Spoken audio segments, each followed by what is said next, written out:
Bonjour à tous, bonjour à toutes, bienvenue dans Tailgate, le podcast 100% NFL des équipes de The Playoff, de retour dans cette nouvelle semaine pour continuer les débriefings de nos divisions de la saison 2024, mais pour parler aussi un petit peu de la free agency, parce que c'est en train de s'affoler dans tous les coins de la NFL, et notamment, on en parlera, mais chez les Seahawks, chez les Jets, un petit peu chez les Raiders également. Bref, nous parlerons de tout ça dans la deuxième partie de l'émission. En première partie, on va parler de la FC Nord et de la NFC Nord avec moi. Comme toutes les semaines, mon Seb. Salut Seb, comment tu vas ? Salut Flav, bonsoir à tous, bonsoir à toutes, bonsoir à toutes. Oui, aujourd'hui c'est le Nord, hein, comme au Nord, dirait, c'était les corons. C'était les corons, voilà. Donc l'AFC Nord, la NFC Nord, beaucoup de choses à dire sur ces deux divisions, pas forcément pour les mêmes raisons. Une qui a été un petit peu décevante et l'autre qui a carrément plombé pas mal de places dans les playoffs de sa conférence. Qui dit le Nord dit bien évidemment le spécialiste du cri de la mouette, mon Yaya. Salut Yaya, comment tu vas ? Salut à toutes et à tous, et surtout à tous les tie-ends. Et bonjour à Michel Paul ça va très Lamouette, bien. s'il nous écoute. Écoute. Oui, tout à fait, oui. Je tiens à dire que je ne ferai pas l'imitation de la mouette. J'ai reçu des menaces. Comme quoi, il y a des personnes qui seraient susceptibles. Il est de retour de vacances, mais rassurez-vous, il n'a pas trouvé de talent sur les pistes de ski, c'est mon Vince. Salut Vince, comment tu vas ? Ça allait très bien jusqu'à maintenant. Flav, je sais pas quoi dire. Bonjour à tous, bonjour à toutes. Le fervent défenseur du taille end ou du taille et, je sais pas, est de retour effectivement et pour débriefer ces deux divisions qui ont été, ma foi, les deux divisions, deux des plus grosses divisions à suivre. Très bien. Alors là, c'était pas une coupure de réseau, hein, je vous le dis tout de suite, c'était une coupure de Vince. Hein. C'est juste des fois ça part comme ça. On y est pour rien. Les amis, on commence avec la FC Nord du coup, et comme on a fait pour le Sud, on va prendre la phase descendante, c'est-à-dire l'équipe qui a terminé dernière en premier, les Browns de Cleveland qui terminent avec un bilan de 3 victoires et 14 défaites. Ils auront le deuxième choix lors de la prochaine draft NFL. Bon Seb, on va y aller rapidement sur les Browns. Est-ce que même t'es déçu de cette saison ou est-ce que finalement, bon, c'est plutôt fidèle à ce qu'on s'attendait ? Non, un petit peu déçu quand même en ce qui me concerne, parce que moi je trouvais qu'on partait sur une saison précédente qui avait été intéressante, avec une équipe qui avait accroché les playoffs malgré énormément de blessures, en particulier sur le poste de quarterback. On va peut-être pas s'étendre sur la situation du QB à Cleveland. On la connaît tous. Et là, ça a été une saison mais compliquée et surtout, on avait l'impression que l'équipe creusait sans parvenir vraiment à toucher le fond, qu'ils arrivaient à aller un petit peu plus profondément à chaque fois. C'est la 32e attaque, bonne dernière de la ligue, et 15,2 malheureux points marqués par match. Et la 27e défense, c'est quand même guère mieux. Et au terme de performance, malheureusement, il y a pas grand-chose à retenir. Une victoire en semaine 2 contre Jacksonville, une autre en semaine 12 contre les Steelers, rien que ça. Il y a quelques performances individuelles, hein, bien sûr. Myles Garrett, qui est resté égal à lui-même. Il a enregistré 14 sacs pour la 4e saison consécutive et 22 plaquages pour perte de terrain. C'était le meilleur de la ligue dans ce domaine. Jerry Jeudy au poste de receveur s'est distingué à plusieurs reprises, 90 réceptions, 1229 yards et 4 touchdowns. Mais pour le reste, aïe, l'attaque a été vraiment complètement incohérente. Notamment, alors c'était catastrophique sur les troisièmes tentatives. Et puis elle a été, comme je l'ai dit plus tôt, famélique. Il y a tellement de handicaps dans ce club, on se demande par où commencer la reconstruction. Myles Garrett veut se barrer. Ton quarterback, c'est Deshaun Watson. Et il est sur le flanc pour la saison prochaine déjà. Il est sur le flanc pour la saison prochaine. et tu continues à le payer l'équivalent du PIB d'un pays africain. Non, c'est une franchise qui est franchement problématique. Et t'as 20 millions de déficit dans le cap space, en plus. Et il y a 20 millions de déficit dans le cap space. Donc, le portrait est quand même pas glorieux. Moi, j'ai été quand même très déçu parce que je m'attendais à une équipe. Alors, je voyais pas Cleveland d'un coup rouler sur tout le monde, mais qui reste au moins cette équipe accrocheuse. Moi, j'avais beaucoup aimé les suivre la saison précédente, lors de la saison 2023. Là, en 2024, c'était la déprime. On va donner la parole à Yaya et à Vince, notamment Yaya, le plus grand fan des Browns qui existe.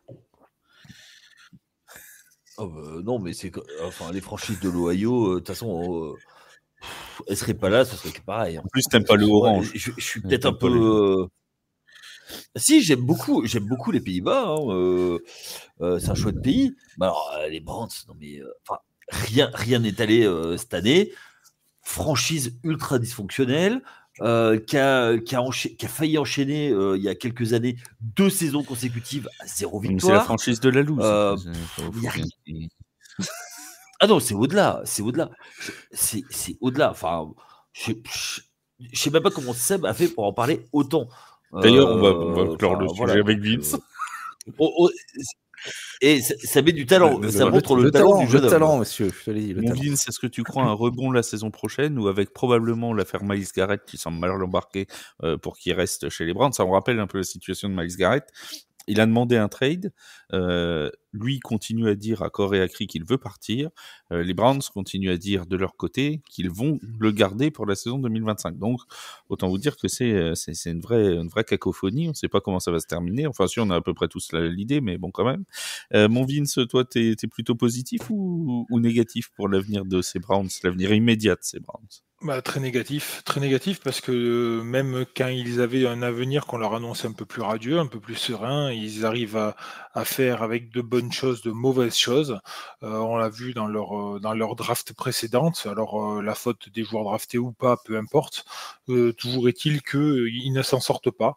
La draft est faite pour que les mauvaises équipes remontent et que les bonnes redeviennent un peu au niveau des autres. Là, ça marche pas avec cette équipe des Browns.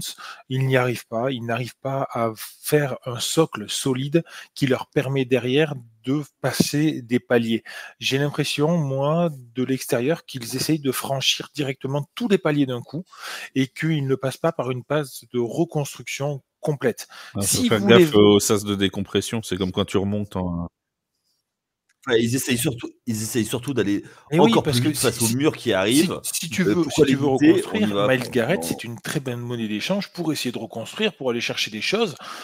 Tu n'essayes pas de retenir quelqu'un qui veut partir, un vétéran qui, en plus de ça, a prouvé qu'il a donné quand même beaucoup pour les Browns et qu'il était capable quand même d'aller chercher quelque chose de mieux dans une meilleure équipe. Les Browns ne sont pas capables actuellement de lui donner ce qu'il cherche, à savoir jouer un match de play-off. Ou jouer le Super Bowl. Lui, non, mais même jouer un match de play-off, ce n'est pas possible. Et puis, pour aller dans ce que tu disais avant, pour répondre à ta question... les play-offs, ils les ont fait l'an dernier. Non seulement je ne suis pas convaincu par cette équipe-là, mais en plus de ça, ils ont une division qui est très forte et ça semble très compliqué pour aller chercher un spot en play-off dans cette division-là.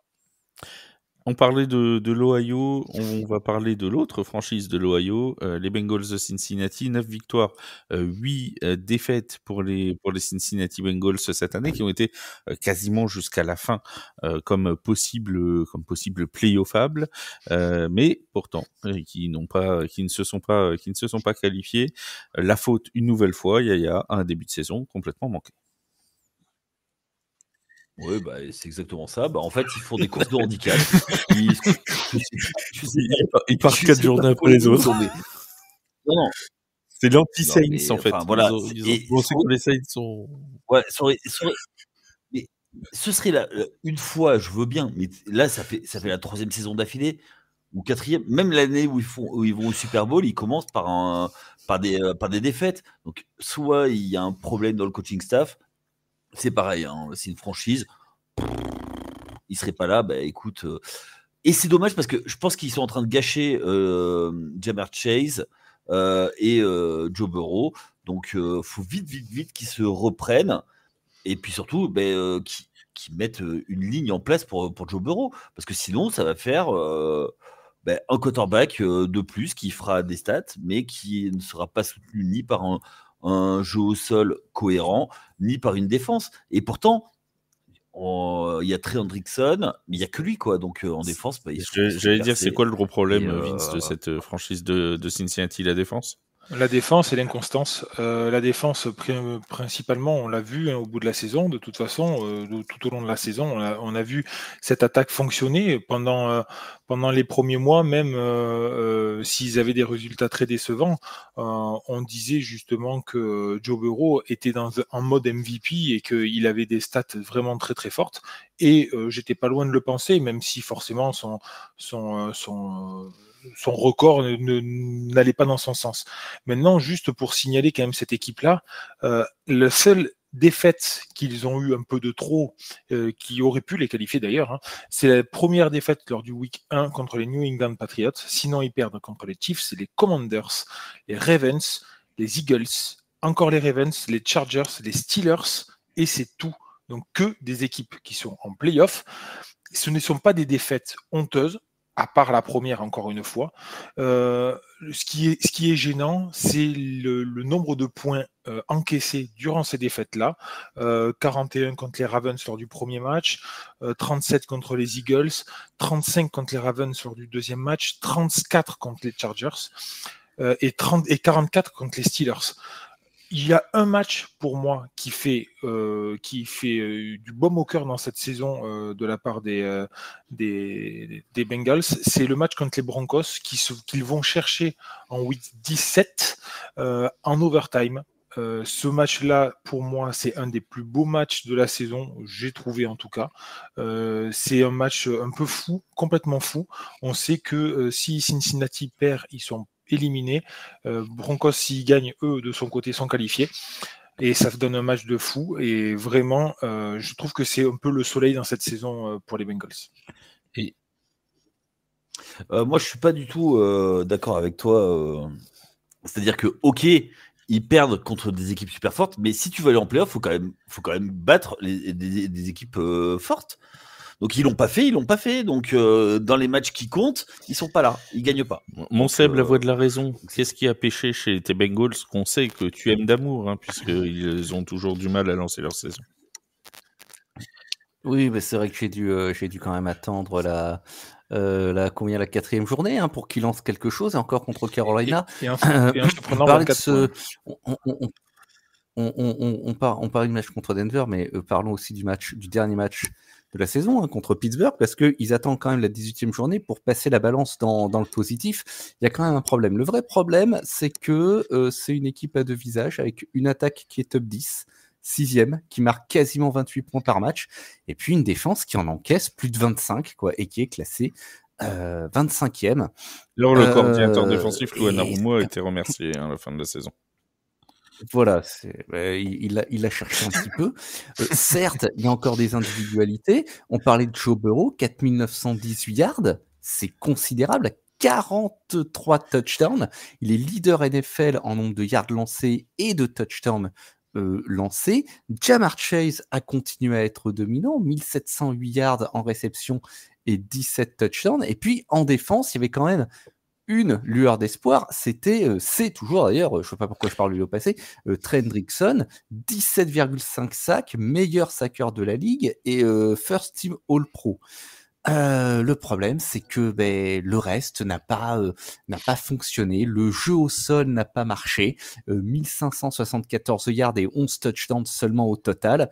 Le meilleur coureur, c'est Chase Brown avec 990 yards. Et puis, il y a eu un gros problème d'efficacité dans la red zone également pour cette équipe.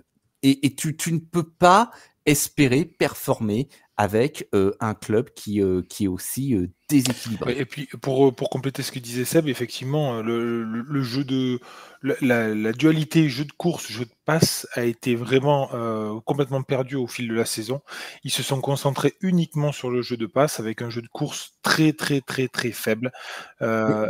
Mais oui, quand tu es obligé de courir après le score à chaque match, et oui, tu parce lances. que tu perds pas de, tu peux pas installer un jeu au sol, tu peux pas te le permettre. Tu perdre le moins de temps possible, mais ils sont quand même 30e au jeu de course. Pour dire, sur une attaque qui est top 10, ils arrivent 30e au jeu de course. C'est dire à quel point c'est faible.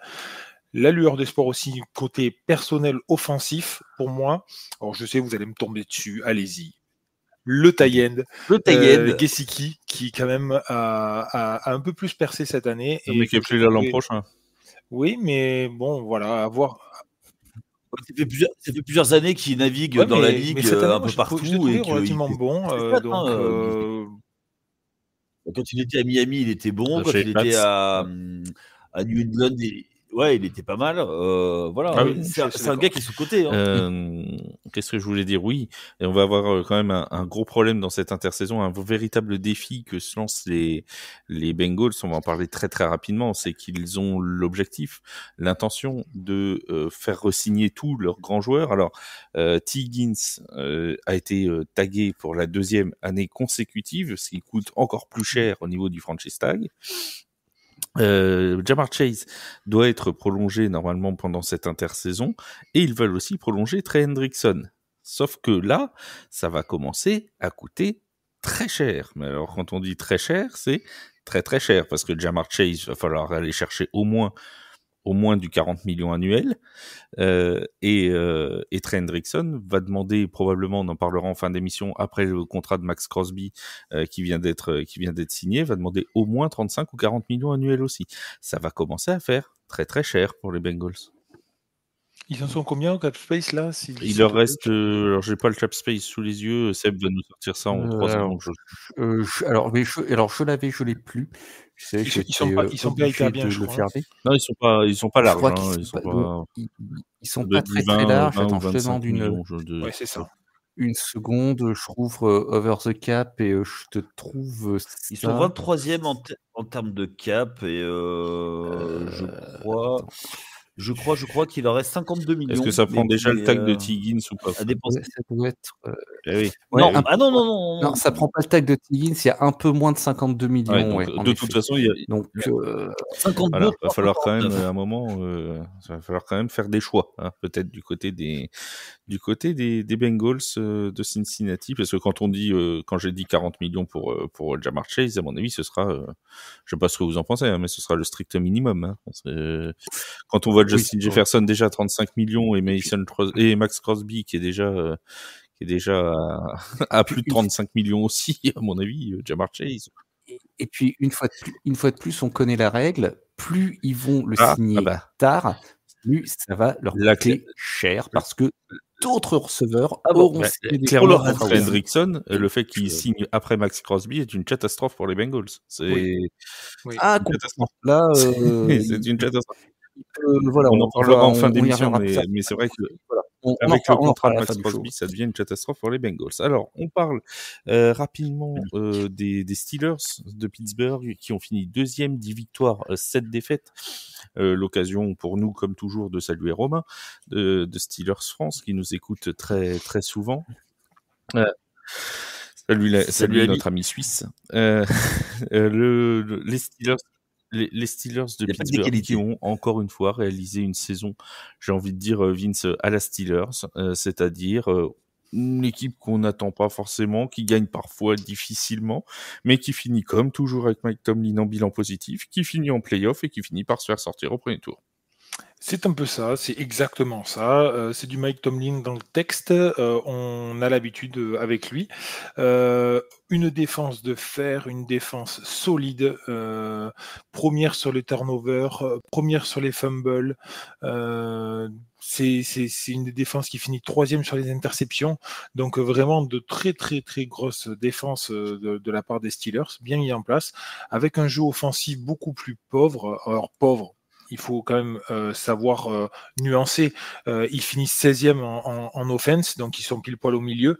Mais par rapport à une équipe playoffable, c'est vrai qu'ils finissent 29e à la passe en termes de nombre de tentatives, 27e en termes de yards, 20e en termes de TD à la passe. C'est vrai que c'est en dessous de la moyenne. Donc on en attend toujours un petit peu plus. Après, c'est difficile d'avoir une équipe qui est première en défense, première en attaque. Hein. On sait très bien à quel point la NFL est compétitive. Moi, je retiendrai surtout dans la saison des Steelers un démarrage en trombe, un démarrage costaud, puisqu'ils sont quand même à 3-0, puis ils arrivent à 8-2 en week 11, et ils finissent malheureusement leurs 4 derniers matchs par 4 défaites. Chose qui doit les plomber, je pense, mentalement, quand ils arrivent à leur premier match de playoff. Forcément, quand tu sors de 4 défaites, alors c'est 4 gros matchs encore une fois, les Eagles, les Ravens, les Chiefs et les Bengals, mais tu te dois de gagner ces matchs-là si tu as l'ambition, comme les Steelers, de retourner un jour au Super Bowl. On avait dit, Yaya, que cet enchaînement de 4 matchs, je vais faire l'intervention de Yaya, il va nous dire, oui, bah, les Steelers, de toute façon, c'est une franchise qui sert à rien. Voilà. Absolument pas. C'est une franchise historique, là, tu vois, qui a gagné des Super Bowls. Donc, qui est co-détenteur du plus grand nombre de Super Bowls. Non, mais plus sérieusement, on avait dit que cette fin de saison allait être extrêmement délicate et surtout révélatrice pour les Steelers. Vince l'a rappelé, ça a été un enchaînement de défaites. Est-ce que finalement, les Steelers ont pas affiché leur vrai niveau en cette fin de saison, à savoir un niveau encore un peu juste pour essayer d'aller voir plus haut? Ah ben complètement. C'est une équipe qui, depuis le départ à la retraite de Big Ben, cherche de la stabilité au poste de quarterback. Derrière, il y a toujours la défense, mais qui arrive à faire les jeux qu'il faut pour plier, mais pas rompre. Statistiquement, c'est pas dingue, mais ça gagne. C'est le sorcier Mike Tomlin. Hein. On connaît l'histoire. Après, il manque un tout petit truc pour passer le switch à une équipe contender, et ils n'ont pas le personnel pour le faire. Ils ont une grosse défense, mais personnel d'attaque, c'est un peu l'edge. À noter que Justin Fields, qui a été le backup, est free agent, que Russell Wilson je crois qu'ils ont plus de QB actuellement sous contrat. C'est ça. Voilà, donc qu'est-ce qui va se passer sur ce poste ? Parce que Russell Wilson était en location parce que les Broncos le payaient une grosse partie de son salaire, donc il pouvait accepter un salaire il était au minimum. Bas. Donc du coup, ouais, voilà. Donc là, cette année, il va vouloir, et puis il a prouvé, parce que mine de rien, avec les Steelers, quand il était là, ça jouait, c'était plutôt pas mal, même si effectivement, face quelque chose à ajouter, mon compliqué. Pardon. Je suis vraiment d'accord. Je suis d'accord avec tout ce qui a été dit. Moi, ce qui me surprend un peu, c'est que ce club se retrouve sans QB dans son effectif actuellement, alors qu'ils étaient, on l'avait dit, surchargés, entre guillemets, dans le bon sens du terme, en début de saison. Un petit mot sur cette défense. Comme le disait Vince, ils ont commencé très très fort. 3 victoires d'affilée, 2 matchs, les 2 premiers matchs où ils n'accordent que 16 points cumulés, et 3e match, mais au final, ils ont limité leurs 3 premiers adversaires à 10 points ou moins pour la première fois depuis 1973, et ça contraste complètement avec l'effondrement en fin de saison et ces 4 défaites consécutives où ils encaissent au total un différentiel de 52 points cumulés lors de ces 4 défaites. Et une des explications, c'est les turnovers, parce qu'ils ont perdu un ballon au moins lors de leurs 10 derniers matchs. 13 turnovers au total, et ces 13 turnovers, ils ont résulté en 38 points pour leurs adversaires. C'est les 4e de la ligue dans cette catégorie, et du coup, ils ont, c'est triste à dire, mais leur talon d'Achille était leur point fort de début de saison. En effet, une équipe à qui il manque un petit quelque chose. La question que j'ajouterais, c'est mais quoi ? Pour moi, Yaya a un peu répondu. La stabilité au poste de quarterback. Non, là, non. Là, c'est vraiment de la stabilité au poste de quarterback. Le cas Wilson, pour moi, ça a été un essai. Ça a plutôt bien fonctionné, mais je pense, comme l'a dit Yaya, qu'il ne sera pas re-signé dans cette équipe-là par le contrat. Maintenant, est-ce que Justin Fields va faire l'affaire ? J'en suis pas convaincu. Il va falloir qu'il trouve quelque chose. Ouais, mais excuse-moi, mais quand tu es Russell Wilson, à son âge, que tu as la possibilité d'être dans une franchise aussi historique, c'est peut-être jouable. Ça va dépendre du prix qu'il y a sur l'étiquette. Ça va dépendre de beaucoup de choses, de ce qu'on peut lui proposer ailleurs. Et après, faut pas oublier le côté extra-sportif, et que sa femme est une star de la chanson et qu'elle voudrait peut-être se rapprocher d'un gros marché. La femme de qui ? de Russell Russell Wilson. Wilson. Je suis désolé, je Russell ne Wilson. suis pas très gossip. Je ne suis pas très grand. Oui, Je ne suis pas. Voilà. gossip. Donc, désolé. Nous ne mangeons pas de ce pain-là chez The Playoff, mon cher ami. Oui, alors que Ah oui, toi, tout à je sais fait. que t'en manges. Nous allons parler maintenant des Ravens de Baltimore. L'occasion pour nous, mon Yaya, de saluer. Tout à fait, Kachou, évidemment. Kachou. Voilà, je savais que tu allais saluer Kachou, donc on salue Kachou. Et oui, Bah tout à oui, fait. c'est la famille. Nous allons donc parler des Ravens de Baltimore qui ont fini champions de division. Finalement, Seb, la greffe d'Eric Henry, Lamar Jackson, elle a plutôt bien pris. Ça a plutôt bien pris. 3e attaque de la ligue, plus de 30 points marqués. Et 9e défense, donc top 10 des deux côtés du ballon. L'arrivée d'Eric Henry, certes, et en défense, l'arrivée d'un nouveau coordinateur défensif avec Zach Orr. Alors la saison, elle avait quand même mal commencé pour Baltimore, qui encaisse une première défaite contre Kansas City, soit, et la suivante contre Las Vegas. Et là, quand même, on s'est tous gratté la tête en regardant ça. Ils nous ont très vite rassurés avec 5 victoires de suite. Lamar Jackson qui fait une saison de calibre de MVP une fois de plus. 4172 yards lancés, 41 touchdowns, pardon, et 4 interceptions. Et il ajoute 915 yards et 4 touchdowns au sol avec la moyenne affolante de 6,6 yards par portée de ballon. Et puis bien sûr, Derrick Henry, plus qu'égal à lui-même, 1921 yards et 16 touchdowns. Il était l'un des leaders de la NFL dans les touchdowns marqués au sol. Du côté des receveurs, il faut noter la perf de Zay Flowers qui franchit les milliards pour la première fois de sa carrière avec 1059 yards et 4 touchdowns. Ce qui a pêché, c'est la défense contre la passe qui s'est classée 31e. Notamment les très mauvaises performances de Brandon Stevens, hein, du cornerback, qui a été, je crois qu'il a le 2e plus mauvais grading par PFF à son poste. Et puis, il va peut-être falloir aussi développer un jeune pass rusher, parce que Kyle Van Noy, il performe encore avec 12,5 sacs, mais il a déjà 33 ans. Et du côté de l'attaque, moi, je me pose... Il y a 2 questions que je me pose. La première, c'est est-ce que c'est le moment de miser sur Isaiah Likely en Titan numéro 1 ? Ça demande à Vince. Mark Andrews, voilà, je demanderai aux spécialistes. Mark Andrews, certes, 673 yards cette saison, mais on peut sans doute lui mettre en grande partie sur le dos la défaite en Divisional Round. Elle va rester, celle-là. Non, ouais, celle-là, elle va rester, elle va lâcher des traces. Et puis, je pense que ce club a un problème avec Justin Tucker et pas seulement sur le terrain. Il y a effectivement un problème qui va s'amplifier probablement dans les prochaines semaines. Bon, ils en avaient déjà un peu, hein, parce que Justin Tucker cette année, c'était... il peut Là, chez les Browns. je parle vraiment du sportif. C'était déjà moins bon cette année sur le. C'était moins bon cette année quand tu vois. J'ai fait un tour sur un board de fans, justement pour préparer de fans de Baltimore, et il y en avait un qui disait on avait un des meilleurs kickers de la ligue, et là on prie quasiment dès qu'il y a un field goal à 20 yards.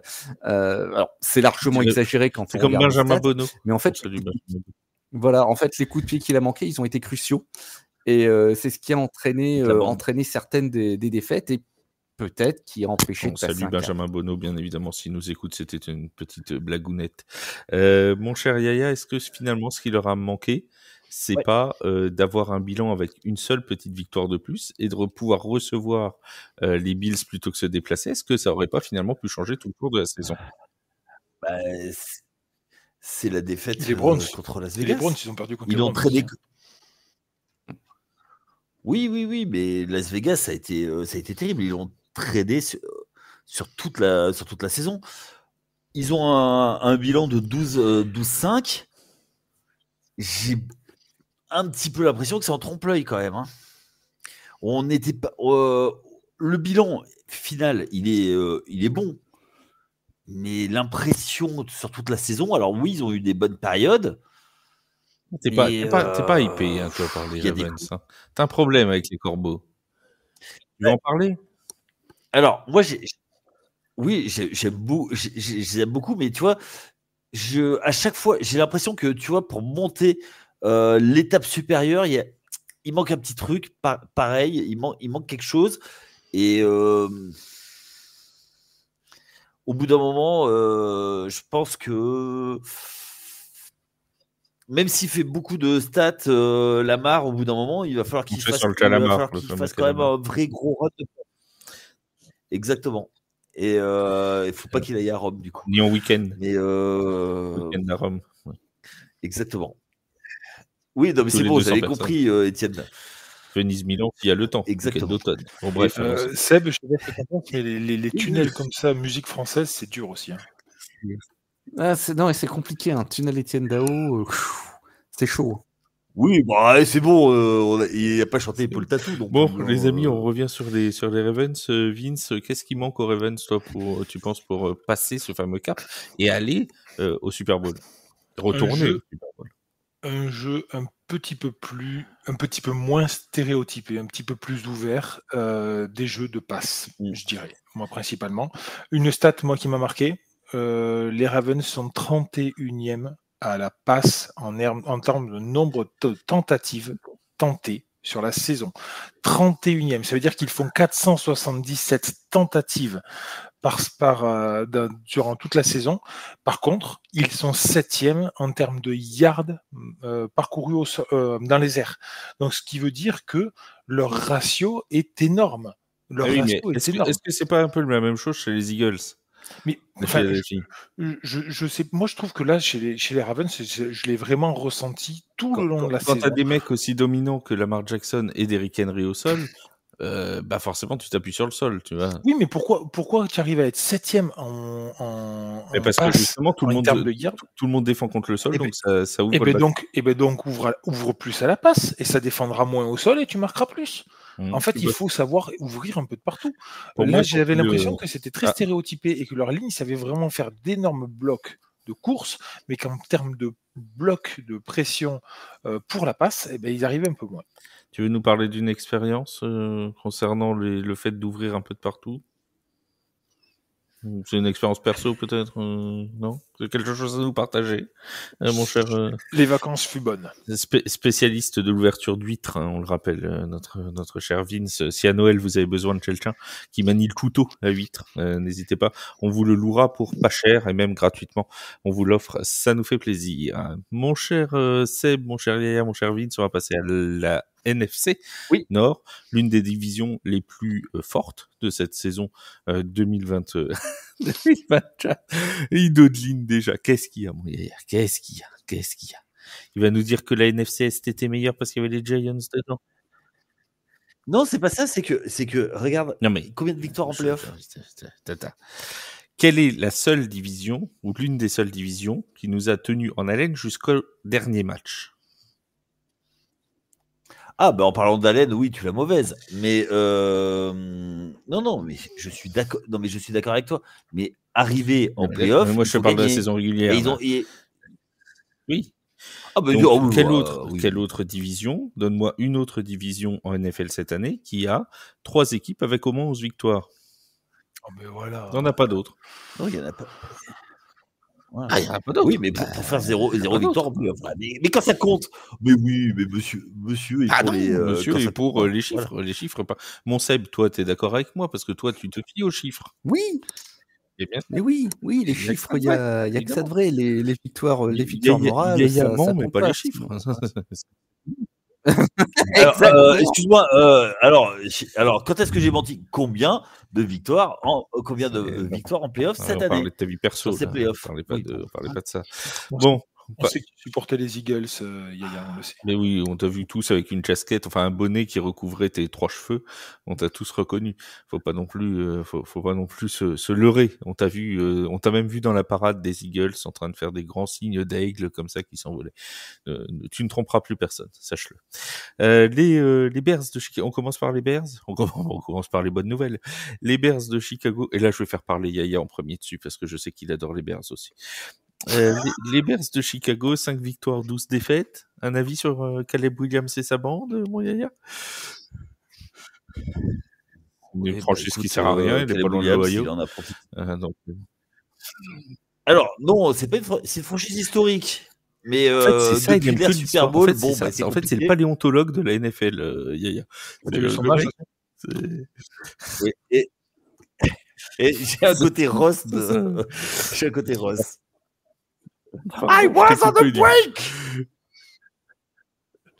Non, Caleb Williams, bah, il est en apprentissage. On a essayé de lui donner des armes, bah, ça n'a pas marché. Un coach et Matt Eberflus qui sait pas faire le signe de T pour demander les temps morts. Bon, voilà. Franchise qui dans le marasme, qui n'arrive pas à décoller du fond du baril. Ouais. Écoute, moi, j'ai rien de spécial à dire. C'est pas une c'est pas une franchise qui me hype. J'attends de voir. Ils ont fait du trade Oui, là ils pour voir ont ce que ça va recruté donner. notamment Joe Tooney, l'ancien Chiefs, notamment. Voilà. Mon cher Seb, Donc, on va voir montre-nous ce ce que ça que va c'est le donner. talent pour parler d'une franchise à 5 victoires. Alors, pour parler d'une franchise à 5 victoires. Alors, je vais faire l'anti Yaya. Je vais pas dire oulala, avoir du talent, Chicago, du coup. ils servent à rien, ils sont nuls, on a parlé, voilà, Matt Eberflus, Matt Eberflus. On va d'abord retracer un petit peu les événements. Licenciement de l'offensive coordinateur et play caller Shane Waldron en week 10 et promotion de Thomas Brown au poste, Thomas Brown qui était pass coordinateur. Week 13, on vire Matt Eberflus. Thomas Brown devient head coach et le coach des receveurs, Chris Beatty, est nommé offensive coordinator. En une saison, Caleb Williams, il a connu 3 offensive coordinateurs, 2 play callers, 2 head coach différents. Et alors, je sais pas, mais chez moi, on appelle ça un beau bordel. Et c'est quand même compliqué de développer un quarterback dans des conditions pareilles. Donc, je veux bien tempérer la première saison de Williams qui a été compliquée, mais il lance quand même 3541 yards, il lance quand même 20 touchdowns et il ajoute 466 yards au sol. Et son total de yards, c'est le record de total yards pour un QB dans l'histoire du club. Je veux bien entendre que Chicago, c'est un club historique, mais pas vraiment du côté des quarterbacks, mais ça compte quand même. Par contre, là où le bas blesse, c'est qu'il a encaissé 68 sacs. C'est considérable, c'est à se demander comment il peut encore être debout à la fin de la saison.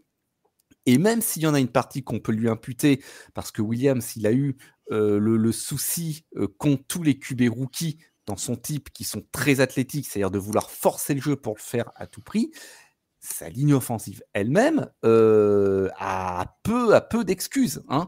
On parle aussi d'un club qui a fini 25e en attaque au sol, donc c'est que devant, ça pousse pas des masses.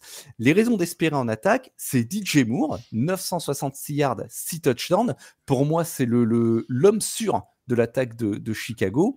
Et le rookie Rome Odunze, receveur également, 743 yards et 7 touchdowns pour une première saison. Après, il y a cette série de défaites, 10 défaites de suite entre les semaines 8 à 17, mais quand on est fan de Chicago, faut pas être dépressif. Hein.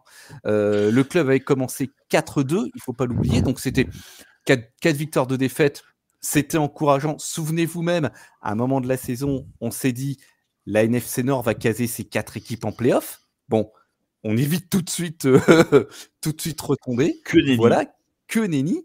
Mais c'est surtout, c'est un club qui aura eu du mal à être cohérent toute la saison, et l'illustration, ça a été la valse des coachs. Quelque chose à ajouter, Vince? Moi, ce que je retiens, Caleb Williams, on va beaucoup en parler, mais ce qui m'a gêné, moi, le plus là-dedans, c'est ces déclarations d'avant-match. Alors, je sais qu'au côté des avant-saison, c'est le fameux punter qui viendra jamais. Quand il a dit j'ai appelé le punter pour lui dire qu'il n'aurait pas beaucoup de travail cette saison et que quand tu vois le forfanterie de gamin, ça lui mettra du plomb dans la tête. Alors je sais qu'aux États-Unis, ils aiment bien ça. Voilà, c'est la mentalité américaine. Nous, on n'est pas habitués à ça en Europe. Parce qu'il aime pas s'amuser. Quand t'es un athlète pro et si à 22 ans t'es pas un petit con, t'es pas un athlète pro. Tu es chroniqueur chez The Playoff. Hein. Je suis d'accord, mais non, moi je trouve que j'ai une question. Humilité, ça le ferait du bien. J'ai une question pour vous, les gars. Un peu J'ai une question d'humilité. pour vous, les gars. Oui, aussi. Les quarterbacks formés à USC, il n'y a pas un peu des Mais flops alors, aussi tu nous as en déjà fait le coup général? avec Alabama, et puis bon, le dernier, il a fini champion. Alors. Ouais, mais bon, Oui, après, mais c'est enfin toujours pareil. bon. Oui, ok, il y a des flops. Comme de partout, dans les drafts, il y a toujours un peu des flops. Il y a toujours... Caleb Williams n'est pas non plus le dernier, QB un asperge. mauvais joueur. Il faut Sera bon dans 3 ans. un mauvais footballeur. Seb l'a clairement dit. Il a subi beaucoup trop de pression Oui, mais tout tu au dois long. Et là, d'ailleurs, moi, ce que je voulais noter, c'est que Oui, leurs mais 2 recrutements qu'ils tu dois font, c'est tituler. 2 hommes de ligne. Et on montre que on a confiance en Caleb Williams, qu'on sait qu'on va pouvoir le développer. Et moi, je trouve que là, le chemin que prennent. Ils ont Oui, fait mais pareil avec le Justin chemin Fields. que Hein. prennent là les Ils ont fait. Bears, moi je l'aime bien parce que justement, je vois Caleb, il a de la qualité, mais on lui dit bon ben voilà, maintenant ça va être à toi de te développer, à toi de nous montrer que tu peux faire, et pour ça, on te fait venir du beau monde. Très bien. On passe aux Packers de Green Bay, les Green Bay Packers, qui eux terminent avec un bilan de 11 victoires, si je dis pas de bêtises, c'est bien ça, 11 victoires, 6 défaites pour les Packers. Alors, c'était un peu l'année 2 de Jordan Love, on savait pas trop sur quel pied danser, on savait pas trop comment ça allait se goupiller. On rappelle que ces Packers avaient une équipe très jeune et qu'ils ont pu l'année 2023 être l'une des surprises de la saison, en allant même loin en play-off. Seb est bien placé pour le savoir, puisque c'est ces 49ers, si je dis pas de bêtises, qui avaient mis fin aux espoirs des Packers lors de la saison 2023. Alors on se demandait s'ils allaient être capables de confirmer dans cette année 2024. Force est de constater, mon Seb, qu'ils ont confirmé. Alors, certes, il confirme. Jordan Love, effectivement, véritable année 2. Il fait une saison solide, 3389 yards, 25 touchdowns, 11 interceptions. Il est controversé sur ce plan-là, sur les interceptions de Jordan Love. Il y a 2 façons de voir les choses. C'est de se dire qu'il n'en a pas fait plus que la saison précédente, mais il n'en a pas fait moins. Ça va être un point à surveiller. Le gros ajout pour leur attaque, ça a été Josh Jacobs, hein, évidemment, le transfuge des Raiders.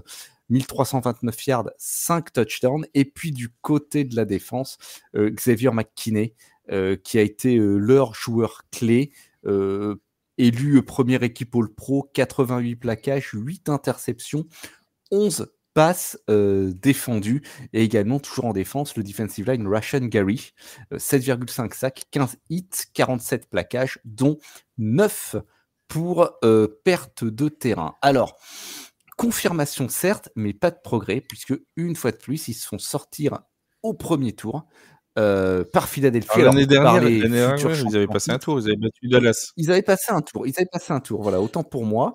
Donc là, ils se font sortir dès le tour de wildcard. Alors certes, contre les futurs champions, est-ce qu'il faut le prendre pour une régression ou une stagnation? C'est encore un petit peu difficile à savoir. Les points de satisfaction, ça a été aussi leur ligne offensive, hein, seulement 22 sacs concédés et puis un jeu au sol qui termine 5e de la ligue. En revanche, on se rend compte sur leur bilan qu'ils ont eu du mal à gagner contre les grosses équipes. Ils ont perdu 2 fois contre Minnesota, 2 fois contre Détroit et contre Philadelphie. Et puis, dans leur propre division, le bilan est assez maigre. Hein. Ils finissent 1-5. Et ça leur porte quand même préjudice. Une équipe à surveiller, manifestement. Mais la division est très relevée. Et je pense que pour une équipe comme Green Bay, passer un step va demander un effort plus important que d'autres clubs qui ne sont pas dans des divisions aussi compétitives. Vas-y, Yaya, je sens que tu as envie de parler. Ouais, alors là... Il va me contredire, là, voilà. C'est pas ça, c'est que moi, il y a... Bien sûr, il contredit tout le monde aujourd'hui. Oui. Ouais, voilà, il est comme si chafouin. Il y a plusieurs choses dans tout ce que tu as dit, Seb, je partage le constat. Je pense que ça reste malgré tout une équipe qui est en reconstruction. C'est-à-dire qu'il ne faut pas oublier que... Oui, le chantier est en cours. C'est que dans le sens où je pense qu'ils sont en avance sur les temps de passage qu'ils avaient prévus. Parce que en lâchant un quarterback qui est parti du côté de New York, pour asseoir Jordan Love, ils ne pensaient pas que ça marcherait aussi bien. Ensuite, cette année, ils ont renforcé en mettant Josh Jacobs, tu l'as dit, Xavier McKinney, ils ont renforcé. Et petit à petit, je pense qu'ils vont continuer à se renforcer. Il y a une chose, c'est qu'ils n'avaient pas prévu que Minnesota, et personne l'avait ici autour des micros, n'avait prévu que Minnesota soit aussi fort cette année. Donc en fait, sans Minnesota qui fait la saison qu'ils font, bah, c'est la deuxième force dans cette équipe. Et il y a une équipe qui stagne tout en haut. Qui stagne, je parle en termes de play-off par la suite. Donc, moi, là-dessus, il y a beaucoup de choses très, très positives à dire sur la saison de Green Bay. Grosse tradition, encore une fois, là-bas. Ils sont arrivés en ayant fait une seule saison moyenne, avec Aaron Rodgers. Ils ont tout de suite réussi à le trader. Ils ont réussi à récupérer des assets, prendre des tours de draft et reconstruire petit à petit. Moi, j'ai entièrement confiance en eux. Et je pense que le futur est plutôt bon du côté de radieux. Ouais. Plutôt radieux chez nos amis tête de fromage Vince, plutôt régression, plutôt progression, plutôt stagnation. Ben, non, c'était plutôt reconstruction pour moi et ça en prend vraiment un bon chemin. J'aime beaucoup encore ce qu'ils font. Dans leur effectif de l'année dernière, il y avait seulement 7 joueurs qui avaient 29 ans ou plus. C'est dire la jeunesse de cet effectif. Dans tout leur corps de receveurs, dans tout leur corps de running back et dans tout leur corps de QB, personne au-delà de 26 ans, excepté le dénommé, alors je vais rechercher son nom, Andrew Beck, le receveur qui est un fullback qui a 28 ans. Voilà. Donc tout ça pour dire que je pense que ils ont quand même un bel avenir devant eux. Ils ont un bel effectif avec non seulement de quoi faire dans cet effectif déjà, mais en plus de ça, énormément d'assets s'ils veulent changer, s'ils veulent modifier quelques petites choses. Il y a beaucoup de petits joueurs, de bons joueurs qui sont là assez jeunes et qui peuvent valoir, qui ont une valeur marchande assez forte sur le marché des joueurs de la NFL. Donc non, je trouve que c'est très très encourageant. Comme l'a dit Seb, la division est compliquée.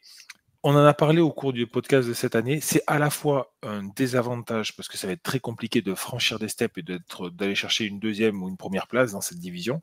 Mais c'est à la fois un avantage parce que les gens vont avoir envie de se frotter aux meilleurs. Et donc, en plus, aller au Lambeau Field chez les Packers, c'est quand même quelque chose. En plus de ça, tu sais que tu vas te frotter contre les meilleurs dans les duels de division, qui sont des duels très âpres et très durs. Et donc, c'est plutôt très encourageant pour eux. Moi, je vois que du positif pour ces Packers-là, qui est une franchise que j'apprécie beaucoup. C'est bien. Parce que nous savons que tu aimes particulièrement le fromage. C'est ça qui te fait peut-être aimer cette franchise-là, peut-être la fondue, les souvenirs de tes vacances du côté des montagnes. Hein, c'est ça qui... Non. Oui. Le fromage, tout ce qui est gras, ça me va très bien. Oui, ça se voit. On avait remarqué. Alors, c'est pour ça que on va pas commencer sur le physique, messieurs, parce que on passe aux Vikings, aux gens à cornes. Donc là, on va râler voir Vincent. Les Vikings du Minnesota, du coup, qui ont fait une saison, mon yaya, qui est tout simplement surprenante, exceptionnelle, inattendue. Choisis le qualificatif. Complètement inattendu. 14 victoires, 3 défaites, pardon. Ils ont fait les saisons basées beaucoup sur la défense. Et puis derrière, un Sam Darnold qui a tenu la baraque toute la saison. Malheureusement, terni par 2 défaites, une en fin de saison pour gagner la division et une en play-off, qui laisse un petit goût d'inachevé du côté des Vikings. Donc, c'est plutôt pas mal cette saison, inattendue. Et puis, il faut quand même mettre en avant le joueur star, c'est Justin Jefferson. Que dire, enfin, il n'y a même plus de superlatif pour lui, quoi. 1533 yards. Ça a été le go-to guy habituel, c'est des touchdowns, sauf ces fameux greedy. Enfin, n'en jetez plus, la coupe est pleine avec lui. 103 réceptions sur 154 targets. Voilà. Je pense qu'à lui tout seul, il débloque beaucoup de choses dans l'attaque. Je pense que Sam Darnold, s'il fait une saison aussi bonne, c'est parce que les défenses sont focus sur Justin Jefferson, qui a été libéré grâce à Nelson Montfort, qui est parmi nous pendant l'été. Et donc, du coup, ça fait quand même ça fait une saison très complète. Sam Darnold qu'on n'attendait pas là, on ne sait pas s'il va être re-signé, pas re-signé. Il va y avoir un gros chantier sur le poste de quarterback. Est-ce que c'est JJ McCarthy qui va revenir? Est-ce que va y avoir autre chose? Ça va être une des grosses interrogations de la off-season. Donc on va voir ce qui va se passer sur ce poste. Est-ce qu'on garde Sam Darnold? Est-ce qu'on le laisse partir? Il sera pas, déjà, on sait qu'il sera pas tagué et il est actuellement en discussion pour éventuellement un contrat d'1 an ou 2, visiblement du côté du Minnesota. Mais est-ce qu'on va pas lui proposer ailleurs un plus gros contrat? Peut-être. Nous verrons bien. Mon cher Seb, explique-nous. Il y avait Père Castor qui nous lisait des histoires. Père Sébastien va venir nous expliquer comment les Vikings en sont arrivés à une saison aussi brillante. Sortez vos grimoires. Une attaque et une défense particulièrement bien placée. 9e attaque, 5e défense. Alors, petit quelque chose quand même à minorer sur la défense. Elle se classe 2e contre le sol, mais 28e contre la passe. Ça aurait pu leur coûter très très cher cette affaire. On a parlé de Sam Darnold qui a fait une excellente saison avec 4319 yards. 35 touchdowns, 12 interceptions, ce qui est quand même pas mal du tout pour quelqu'un qui n'était même pas censé jouer. Hein. Parce que rappelons qu'il était censé être la doublure de JJ McCarthy qui s'est blessé en début de saison. Le revers de la médaille, comme l'a rappelé Yaya à l'instant, c'est que au poste de quarterback, on se retrouve malgré tout avec une incertitude. Un ajout en attaque qu'on n'a pas évoqué, c'est celui de Daron Jones, le running back qui est arrivé des Packers. 1138 yards, 4,5 yards de moyenne par portée, 5 touchdowns. Il rajoute 408 yards et 2 touchdowns en réception. Ce qui a, pour moi, ce qui a été un gros problème. Le point noir de leur saison, ça a été de craquer au moment crucial, en dernière journée, alors qu'ils avaient le first seed en ligne de mire, qu'ils devaient affronter Détroit et que voilà, c'était une sorte de match couperé. Le vainqueur devenait tête de série numéro 1 et pouvait se reposer la semaine d'après pour attaquer les playoffs tranquilles. Et ils n'arriveront pas à clore l'affaire. Ils vont se faire démonter 31-9 par des Lions qui étaient déchaînés ce soir-là. D'ailleurs, Darnold ne lance pas de touchdown ce soir-là. C'est révélateur. Et je pense que cette défaite-là, elle a laissé beaucoup de traces puisqu'ils se font battre par les Rams 29-7 la semaine d'après en wildcard. Pour le futur, effectivement, ils ont toujours leur pièce maîtresse comme Justin Jefferson, mais en ce qui me concerne, le point d'interrogation au poste de quarterback m'empêche vraiment de dire ce qui attend ce club. Il y a mine de rien beaucoup de facteurs qui entrent en ligne de compte. J'espère pour eux que cette saison, c'était pas un coup d'éclat d'une saison, et que ça s'inscrit dans une véritable construction de ce club qui mérite de passer un step, parce que depuis de nombreuses années, et même déjà les années précédentes avec Kirk Cousins derrière la ligne, eh ben, ils étaient toujours un petit peu un club bien placé, mais pas capable de vraiment faire la différence. Mon cher Vince, qu'est-ce que tu nous racontes sur ces Vikings? Qu'est-ce qu'on fait l'an prochain? On garde Sam Darnold, on prend JJ McCarthy, on fait quoi? Alors, je pense que de toute façon, il va falloir préparer déjà le futur et JJ McCarthy est le futur de cette franchise. Il va falloir voir son adaptation effectivement à la NFL, Ah, tu mais vas comme ça, toi. euh, Tu bah, vas, on ne sait même pas s'il est bon, le garçon. il va falloir préparer. De Mais toute façon, quoi c'est une qu'il arrive, pompe à vélo. Sam Darnold ne fera pas plusieurs années, je pense. Enfin, plusieurs années, peut-être qu'il en fera encore 2, mais je le vois pas en poste pendant très très longtemps dans le Minnesota. Comme l'a dit Yaya, pour moi, la pièce maîtresse, c'est Justin Jefferson. Plus de 66% de réception quand il est visé, avec un taux de drop de seulement 3,2%. C'est vraiment très très faible. Ça veut dire que quand la balle est attrapable, et il ne la récupère pas dans 3,2% des cas. Donc non, c'est vraiment une pièce maîtresse. À voir ce que ça donne niveau offensif, effectivement, en termes de quarterback. J'attends, moi, beaucoup de la stabilité dans cette équipe-là. On l'a dit, c'est la sensation de la saison. Certainement l'équipe qui a le plus surpris, qu'on n'attendait vraiment pas là. J'aimerais vous les voir de la même manière l'année prochaine. Attention, la division est très très dure. Ils ont eu de la chance cette saison en commençant par beaucoup de bonnes victoires dès le début, même si le premier match c'était tellement facile que ça a permis de leur lancer la saison. C'était contre les Giants, donc bon. Voilà. Oui, mais merci de le rappeler.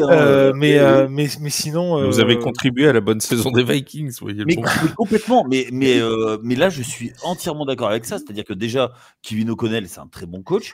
Mais le fait de commencer avec une victoire aussi éclatante alors qu'ils étaient underdogs, je suis désolé, ça a mis l'équipe dans un bon mood. Hein.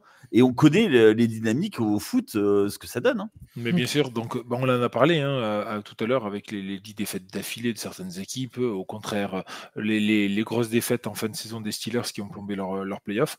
Mais là, c'est un peu pareil. Ils sont partis avec 5 victoires d'affilée pour commencer la saison. Alors, en plus de ça, contre les Texans et les Packers, dans ces équipes-là, et les Niners, que j'avais oublié. Donc, ces 5 premières victoires ont permis de mettre la saison sur de bons rails, et puis après, ils avaient qu'à lancer le train. Ils avaient qu'à prendre le train, le train était lancé. Donc, voilà, c'est une très très très belle surprise, sans doute la plus belle surprise en termes d'équipe de la saison. Et quand le train est lancé, on salue tous nos amis de la SNCF, bien évidemment. Et Greg, de la Red Company. Et toutes les vaches qui regardent passer les trains. Voilà. Je sais pas quoi faire avec ces gens. Est-ce que c'est des vaches Made in Normandie qui t'aident dans les... Seb, et un jour on se fait un podcast K2. Bon là. Ouais, non, il va falloir, parce que là, je suis fatigué. Ouais. Alors, il a fallu qu'on parle des Brands et des Bears. Passons aux Lions de Détroit, tiens, un peu plus réjouissant. Les numéros 1 de la NFC de cette saison 2024, puisque ce sont eux qui avaient le first seed, qui ont ensuite perdu face aux Commanders lors de leur entrée en playoff.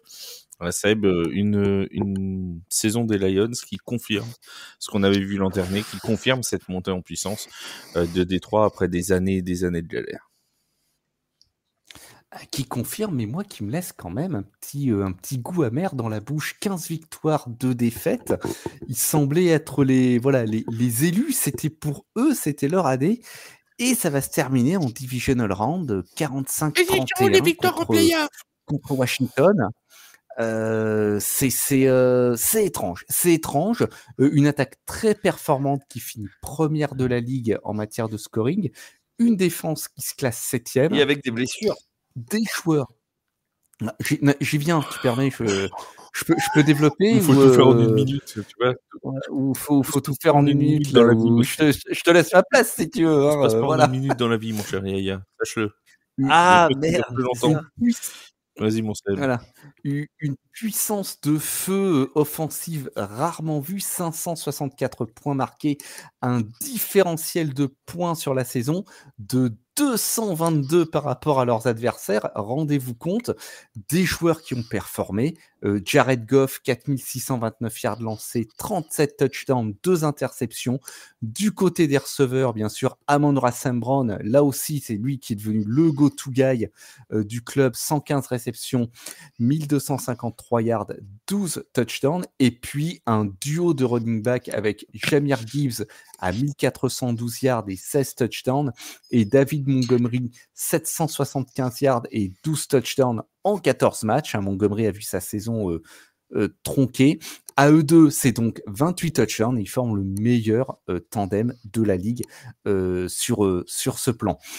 Le point noir, ça a été les blessures, en particulier en défense, qui a été décimée au cours de la saison.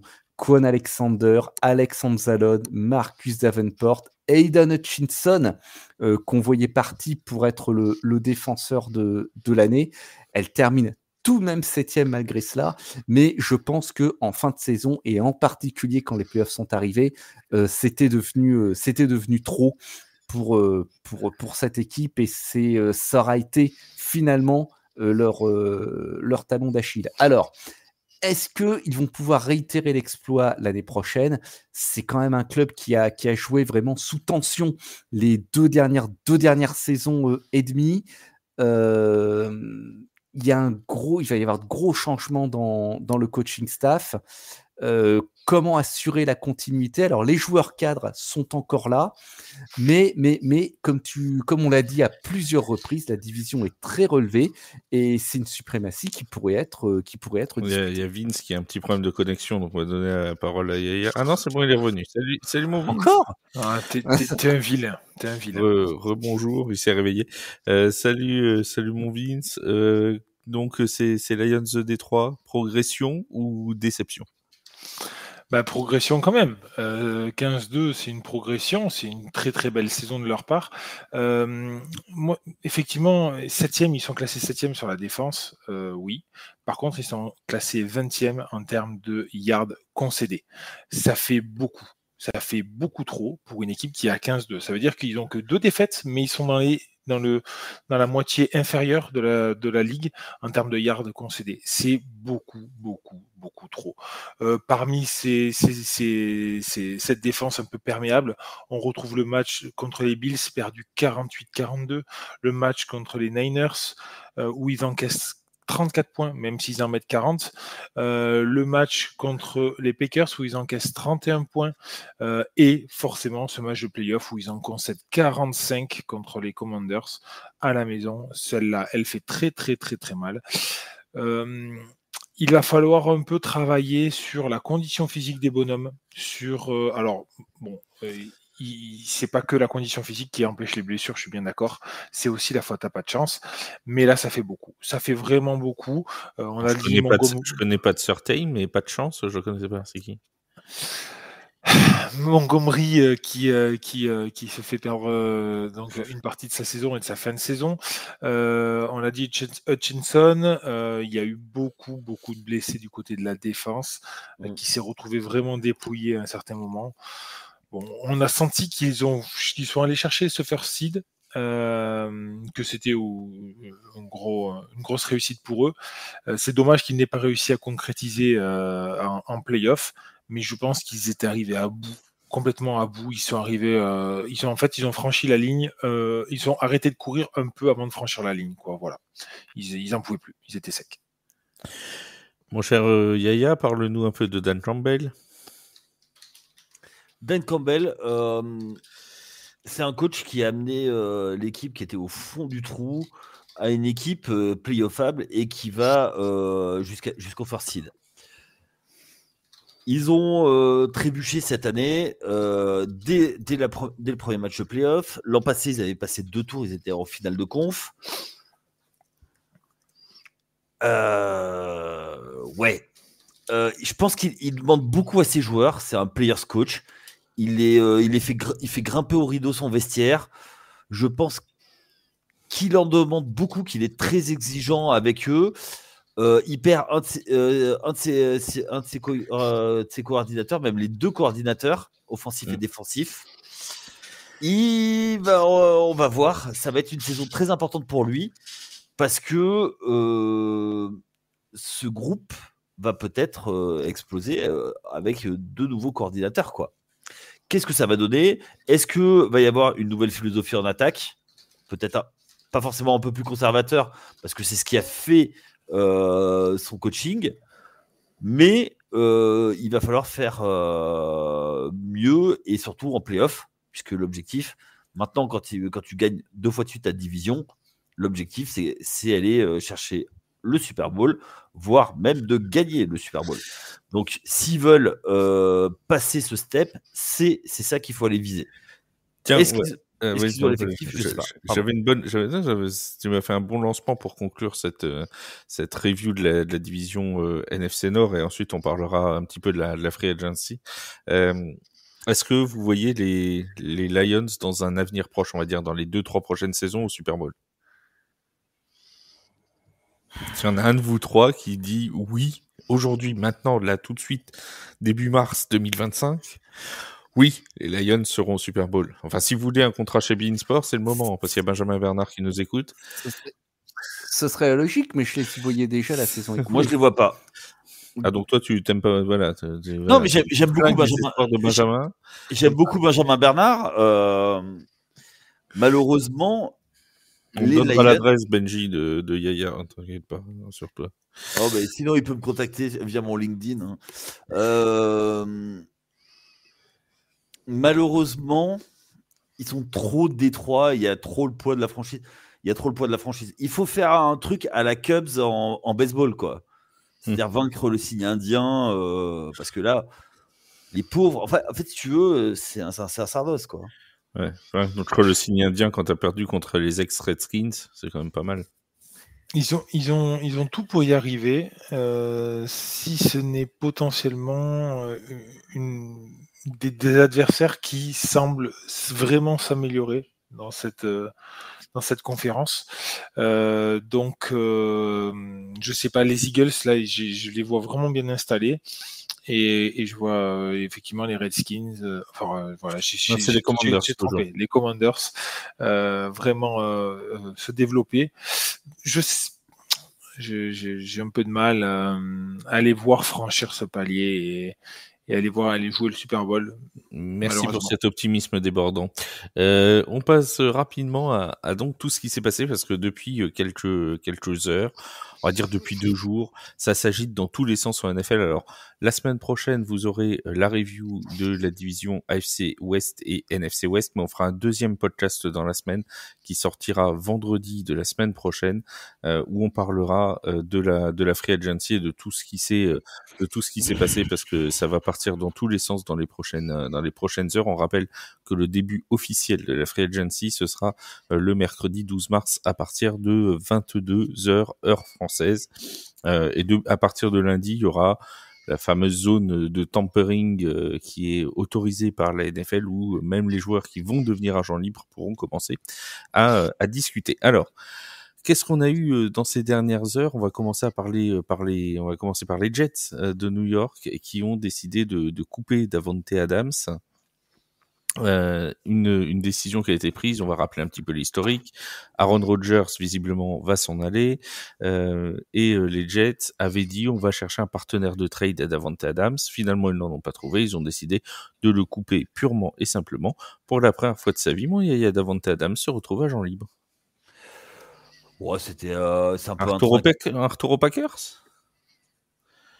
Il en est question. Ah bah ils sont favoris pour le landing spot favori, c'est les Packers. Ouais, il y a les Chargers aussi, ouais. Il y a quelques. Même un retour à Vegas qui est... Bah, pourquoi pas avec tout ce qu'il a rapporté à Vegas, enfin des tours, enfin bon. Vegas, il serait gagnant dans l'affaire parce qu'ils auraient récupéré un 3e tour de draft et en plus ils retrouvent le joueur 6 mois après, quoi. Ça serait pas ouais, voilà, c'est ça. Après, je vois pas l'intérêt pour lui d'y aller. À part les Packers, pour encadrer, on a parlé d'un groupe très jeune chez les Packers pour apporter un peu d'expérience dans ce corps de receveur. Tu sais, quand on revient avec son ex, c'est jamais très bon. Je sais pas. Je suis jamais revenu avec mon ex. Et puis surtout, s'il y retourne, ça va être pour être receveur 3, voire receveur 4. Il a peut-être d'autres opportunités qui s'ouvrent à lui. Certes, il a 32 ans, mais il faut quand même reconnaître qu'il a de beaux restes. Il a encore, malgré la situation aux Jets, il a encore montré vraiment des vrais moments. Et puis il fait presque 900 yards dans 11 matchs avec les Jets. Voilà, il fait presque 900 yards en 11 matchs, effectivement 854 yards. Donc il est loin d'être fini physiquement. Il est loin d'être cramé, mais retourner à Green Bay ou retourner à Las Vegas, ça par contre, je pense, ça pourrait enterrer définitivement sa carrière. Mais il peut être un atout pour un club qui aurait besoin d'un receveur vétéran qui peut peut-être pas faire passer un step, mais voilà, apporter un plus. Mais s'il veut chercher un titre ou au moins jouer le titre, il y aura un club tout indiqué. Qui joue en rouge? Oui. Qui joue en rouge et jaune? Oui. Avec un quarterback star? Exactement. Voilà, s'il veut viser un titre, ma foi, il y aurait besoin de receveurs. Il y a toujours besoin de receveurs là-bas. Oui. En rouge et jaune. Peut-être qu'il fera pas une saison à milliard. Du côté de Kansas City, pour moi, ils jouent en rouge et blanc. Kansas City. Mais ils ont du jaune et jaune. Rouge, blanc et jaune. Parce que moi, rouge et jaune, pour moi, c'est les Commanders. Ah non, ils jouent en grenat. Ils jouent en grenat. Mais oh là là, il est daltonien. Déjà que t'as le physique d'Avrel, alors merde. Excuse-moi. C'est notre rédac chef, monsieur. Excuse-moi, mais le grenat est une variété de quelle couleur? Attends, Yaya, excuse. C'est à nous, Limoujo, qui va nous apprendre ce que c'est que le grenat, quoi.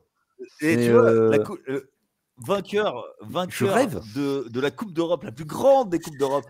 La première fois que c'est arrivé, c'était où, monsieur? C'était à Limoges. Et oui, voilà. Avec la couleur du grenat. Voilà. Oui, j'ai mis. Bon.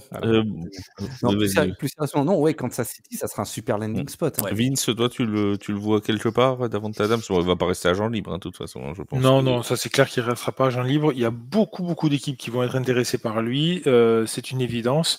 Lui, il peut signer n'importe quand. Il n'est pas obligé d'attendre le 12 mars. Hein. Comme il a été coupé, il peut signer avant même la diffusion du podcast. Ouais, ça risque d'arriver rapidement, je pense. Ça risque d'arriver dans la nuit et toute cette partie ne servira plus à rien. Du coup. Ouais, mais en tout cas, moi je vois pas trop du côté de Kansas City. Non, je pense que Kansas City va plutôt vraiment rechercher à mettre ses pions sur un tie-end. Voilà. Sur la ligne offensive. Il revient Kelce. Oui, il revient Kelce. Oui, il reste Kelce. Tu vas pas mettre quelqu'un d'autre dans les pattes de Kelce alors que justement pour libérer Kelce, tu vas prendre des receveurs et un receveur en pleine force de l'âge, pardon. Et c'est maintenant ou jamais. Enfin. Tiens, convaincu. Tant qu'on en est à parler des receveurs et des équipes en grenat, du coup, mon Seb, c'est quoi ton sentiment, toi, sur l'arrivée de Deebo Samuel à Washington? Contre un 5e tour de draft, on le rappelle. Le fit est pas mal du tout, sachant quand même qu'il a un numéro 1 devant lui, c'est Terry McLaurin, mais que Terry McLaurin, il est un petit peu seul sur l'autre aile. Il se retrouve quand même, Samuel, dans une équipe qui a des ambitions. Ça va amener dans leur effectif un joueur d'expérience. Après, Deebo Samuel, d'une saison sur l'autre, ça peut être tout rien. Soit il fait une très bonne saison, soit il fait une saison franchement en demi-teinte. J'espère que les Commanders vont avoir un Deebo Samuel dans une bonne passe, mais ça peut là aussi peut-être amener le petit plus à cet effectif. En plus, avec un quarterback jeune, super dynamique et à mon avis, avec lequel tout le monde a envie de jouer en ce moment. Donc Deebo, il s'est bien placé sur ce coup-là. J'ai très hâte de le voir évoluer pour c'est pas pour une les grosse Commanders. perte pour vous, les Niners? Il y a peut-être une fin de cycle, mais apparemment la séparation s'est faite sans amertume. Elle était dans l'air depuis un certain temps. Depuis Brandon Ayuk. Depuis Brandon Ayuk, il y a même là des rumeurs qui disent que ça pourrait se trader aussi. Est-ce que le 5e tour, c'est pas peu cher payé pour un gars comme Deebo Samuel? Oui, mais comme l'a dit Seb, il est quand même sur le courant alternatif, le bonhomme. Donc, il est capable du meilleur comme du pire. Et... Ouais, mais moi, il y a une chose par rapport à ça. Enfin, tu me contrediras ou pas, Seb. Mais la saison, pas cette saison, la saison d'avant, la série de défaites au milieu de saison, c'est quand il n'est pas là. Hein. Bah ouais, mais il y a eu aussi 2 saisons auparavant où il fait une année qui est pas très bonne. Il est pas là, Ayuk est pas là. Bon, peut-être que sur ce corps de receveur, les Niners sont en fin de cycle. Il y a Joanne Jennings qui a assuré le job chaque fois qu'il a fallu. Il y a Ricky Pearsall qui est là, et à mon avis, les Niners ne l'ont pas drafté pour qu'il fasse de la figuration. Il aurait peut-être eu un rôle encore plus important s'il n'avait pas été agressé en début de saison. Moi, ça me choque. Alors, évidemment, tu te dis, ça aurait été bien je me dis, ça aurait été bien de le confirmer parce que tu savais ce que tu avais. Mais peut-être aussi que c'est un électrochoc salutaire pour cette attaque. On verra. Moi, j'y vois juste un cycle sportif. Voilà, c'est la vie d'un club, pro. J'y vois pas non plus du passé faisons il faut payer Brock Purdy. Hein. Il va falloir payer Brock Purdy et voilà, il va en falloir en payer d'autres aussi. Du côté de la défense, il y a quelques chèques. Le plus rigolo là-dedans, moi, c'est que je vois beaucoup. On a beaucoup comparé Jalen Daniel à CJ Stroud. Et après la première année de CJ Stroud, on a fait revenir aussi un receveur vétéran confirmé. Et ben, on fait exactement la même chose avec Jalen Daniel. Donc c'est assez rigolo et je suis curieux de voir un peu cette deuxième saison de Jalen Daniel. On reste en NFC West en parlant un petit peu des Seahawks de Seattle, parce que ce mercredi, les Seahawks, coup sur coup, ont connu 2 nouvelles qui ne vont sans doute pas réjouir les fans de Seattle. Tyler Lockett, le receveur, a été coupé par la franchise, et quelques minutes plus tard, on a appris que DK Metcalf demandait lui à être tradé de la part des Seahawks. C'est Vince table rase du côté des receveurs de Seattle. Ah ben là, du passé, faisons table rase. Pour reprendre l'expression de Seb, effectivement, là, les 2 stars de cette équipe, donc en excluant le QB Geno Smith, les 2 stars qui vont partir coup sur coup. Alors, Lockett, c'est pour des raisons financières, puisqu'ils avaient un gros contrat qui devait arriver avec un gros bonus de 5,3 millions de dollars, je crois, qui devait tomber en plus. DK Metcalf, est-ce que c'est la conséquence du départ de Lockett? Est-ce que ça n'a rien à voir? Je pense que ça arrive tellement coup sur coup que je pense que ça n'a pas grand-chose à voir. Maintenant, il va falloir penser à de la restructuration. Peut-être qu'ils avaient informé, parce qu'apparemment c'est peut-être qu'ils avaient informé.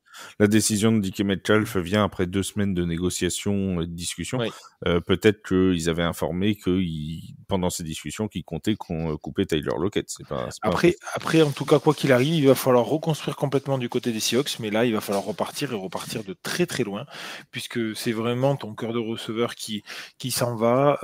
Les 2 âmes offensives de cette équipe-là.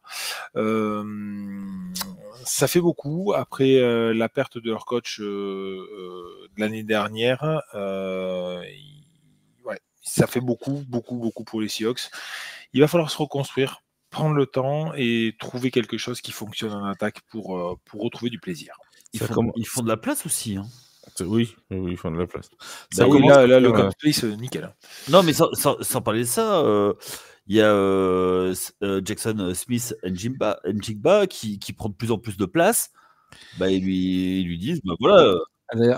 Allez voir sa réaction sur X à Jackson Smith Njigba. Voilà. Qu'est-ce qu'il a dit? Il a tweeté WTF. Ok, donc un fan des Washington Team Football, du coup. Exactement. Comme chacun le tout sait. compris. Là, on a vraiment, bon, c'est pareil, on va avoir une free agency avec un nombre de receveurs absolument incroyable, notamment de receveurs, on va dire trentenaires. Donc il y a Davante Adams qui s'est rajouté. On a Tyler Lockett, DK Metcalf qui cherche un trade. La liste est sur un article de The Playoff qui a été rédigé par Jean mercredi. C'est absolument dingue le nombre de receveurs qui vont être disponibles. Pour ceux qui cherchent des receveurs, c'est le moment. Hein. C'est la free agency ou jamais. Du coup, le prix va être à la baisse. Sans doute. Donc tu vois, un Jamar Chase qui a pas signé l'année dernière pour... du coup, tu vois, je suis pas sûr qu'il est... si, lui, il vient. Ouais, mais il aura peut-être pas l'aussi gros contrat qu'il avait... Je pense qu'il en aura même un plus gros cette année que l'année dernière. Comme le cap space a encore augmenté et que, en fait, lui, son niveau de fixation, ça va pas être sur la free agency, ça va être par rapport aux autres contrats, aux autres prolongations qui sont signées et au niveau auquel va être le joueur le mieux payé de NFL hors quarterback. Et plus ce joueur-là va monter, plus Jamar Chase va monter aussi. Parce que ce sera, je pense, à la fin de l'été, le joueur de NFL le mieux payé hors quarterback. Donc, ça va être ce prix-là. Aujourd'hui, on va en parler là du joueur le mieux payé. Oui, on y vient dans tout de suite. Tiens, Sydney. Hein? Sydney, voilà. Notre ami Max Crosby qui est donc fait sauter la banque en ce mercredi. 3 ans de prolongation de contrat. Accrochez vos ceintures si vous n'avez pas vu l'info. C'est le moment de révéler les chiffres. 106,5 millions de dollars. Donc 91,5 millions pleinement garantis au contrat de Max Crosby, ce qui en fait donc le joueur le mieux payé de NFL hors quarterback. Ça fait une moyenne annuelle à plus de 35 millions par an et devance donc Justin Jefferson. Contrat mérité, Seb? Alors, contrat amplement mérité, bien sûr, parce que ses performances parlent pour lui. C'est lui le visage de la franchise. Par contre, je me dis, si les Raiders sont pas sombrés depuis quelques saisons, il en est pour une grande part responsable. Là, ça, non pas plus sombré depuis quelques saisons. Exactement. Voilà. Ce qui est dommage pour lui, voilà, ce qui est dommage pour lui, c'est que il reste chez les Raiders, c'est-à-dire une franchise qui semble ne pas avoir le moindre plan de reconstruction devant elle, qui signe des free agents vétérans pour certains. Alors, je ne parle pas de Max Crosby, attention, à prix d'or, pour ensuite les faire partir vers d'autres équipes. Ils font n'importe quoi. Voilà, qui a beaucoup de valses hésitations sur ses quarterbacks, sur ses entraîneurs, parce que c'est une vraie porte de saloon en ce qui concerne les head coachs depuis quelques années. Ça paye encore John Gruden et... Oui, il paye encore Gruden là, pour des années. Donc, je suis très heureux pour Crosby parce que c'est le contrat qu'il mérite en tant que joueur. Beaucoup moins parce que ses espoirs d'apercevoir les playoffs ou un Super Bowl... puis d'autant plus qu'avec un contrat comme ça, pour être tradé dans une grosse équipe contender, ça va être compliqué parce que le cap space là...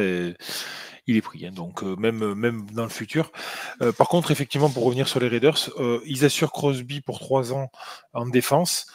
On a quand même Brock Bowers en attaque qui a fait une superbe saison de rookie. À voir ce que ça peut donner en deuxième saison et à voir comment ils vont pouvoir l'encadrer. Mais on a un peu deux têtes, un défensif et un offensif. Alors, bon, un offensif, et c'est encore à confirmer, je suis d'accord. Mais ça donne envie de voir ça. Et on a Pete Carroll comme coach. Ouais, et puis du côté des Raiders, il faut pas oublier que la division est très compliquée et encore une fois, je pense qu'il y en a beaucoup qui vont avoir envie de jouer contre les Broncos nouvelle génération, les Chargers, mais surtout les Chiefs 2 fois et en grosse antenne, en grosse audience parce que ce sont des duels de division. Et ça reste une franchise historique qui est dans un marché très particulier qui est Las Vegas, quoi. Et Bing Crosby, vous l'avez? Oui. Voilà, bref. Ouais. Oh là là. On a passé 1h20 podcast, il dit n'importe quoi. C'est un côté Watson. Hein. En parlant de Crosby, tiens d'ailleurs, petite parenthèse pour dire que Mason Crosby lui a pris sa retraite. Ouais. Tant qu'on est dans les Crosby, profitons-en pour tous les faire. Donc Max Crosby, énorme contrat, et forcément ça va avoir des répercussions, notamment sur Myles Garrett, notamment sur Trey Hendrickson. Forcément, ce contrat-là, pour un défenseur, être payé sur un contrat de 3 ans et plus de 100 millions de dollars, ça veut dire que tous ceux qui vont vouloir maintenant des défenseurs au moins de la même trempe ou dans les mêmes étiages que Max Crosby vont devoir considérablement mettre la main au chéquier pour pouvoir allonger les millions de dollars. Et certaines franchises, ça ne les arrange pas. On peut vous le dire tout de suite. À mon avis, du côté de Cincinnati, on n'a pas pris la nouvelle avec un élan d'enthousiasme. Mais surtout que Cincinnati n'est pas coutumier du fait de dépasser le cap. Mais, contrairement à d'autres. Oui, puis Cincinnati qui attend la signature donc de sa star, qui espère l'avoir, et qui en plus a perdu Sam Hubbard qui part à la retraite. Qui prend sa retraite à 29 ans, comme Hunter Renfrow d'ailleurs. Ça fait deux qui partent à la retraite. Mais en tout cas, on va avoir une semaine qui va être complètement folle. On pourrait presque faire un podcast par soir, mais je paye pas assez mes collaborateurs pour ça. Donc voilà, ce sera pas collaborateurs. Tu nous prends comme ça pour des collaborateurs. Moi c'est le mot assez que je trouve de trop dans la phrase, mais. Oui, collaborateur et néanmoins ami, voilà. Voilà, c'est mieux, ouais. Oh, ça va. Hein. Après, tu vas dire qu'on est bienveillant au taf. T'as fait un stage de ressources humaines ou quoi? La première fois que t'as un collabo dans ta vie. Bon, là, c'était gratuit, hein, t'as vu?